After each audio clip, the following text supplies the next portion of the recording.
Coming out on this, what turned out to be a really lovely night here in Edgerton Park to celebrate the 40th anniversary of Columbus House.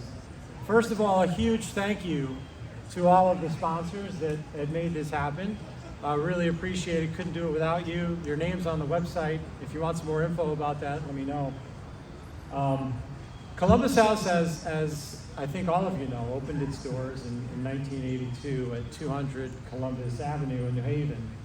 And the group of individuals that formed the organization started with a fairly simple purpose of providing a warm bed for folks to stay in. About 10 years later, in 1992, as you may have learned as you walk through the decade walk here, the organization initiated outreach and engagement services, starting with Partners to Serve individuals that were living on the street. Between 1992 and 2002, Columbus House introduced several additional services, including a transitional living program, permanent supportive housing, and also started providing case management to all clients experiencing homelessness.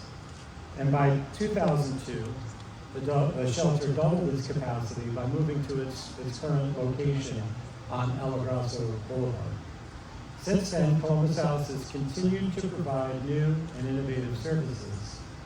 There are too many achievements to note, and you saw quite a few of them, but I think I would highlight just a couple. First, the adoption of a Housing First policy in 2005, the creation of a rapid rehousing program in 2011, and a new medical respite area in the expansion to serve over 350 veterans and families in 2013. 2015 was a special year when Connecticut made history as the first state to end chronic homelessness for veterans. Yes, absolutely. Columbus House obviously was instrumental in making that happen. And that was something that gained national attention at the time. There have been also some remarkable achievements over the last few years. 2016, the Wallingford Emergency Shelter became a program of Columbus House. And in 2017, Columbus House embarked on a 5-year initiative with the Yale School of Architecture when the Gym Block Building project began. This program, designed to provide affordable housing specifically for those that experience homelessness, includes 5 buildings with 11 units of affordable housing. By 2020, Columbus House hired a new CEO in Margaret Middleton, and we are very fortunate to have Margaret as she's finalizing the strategic plan. So in looking back at the history of Columbus House, over the last 40 years, there are 2 things for me that come to mind. One is their innovation, and 2, the people. Columbus House has always been on the leading edge of innovation when it comes to providing homeless services, and I saw that firsthand.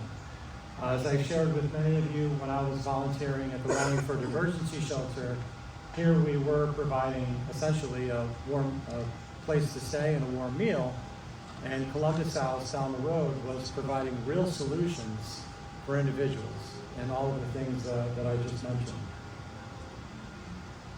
The board, the community, and I remain grateful to the staff and the volunteers of Columbus House as they make really remarkable and positive change impacting people's lives every day.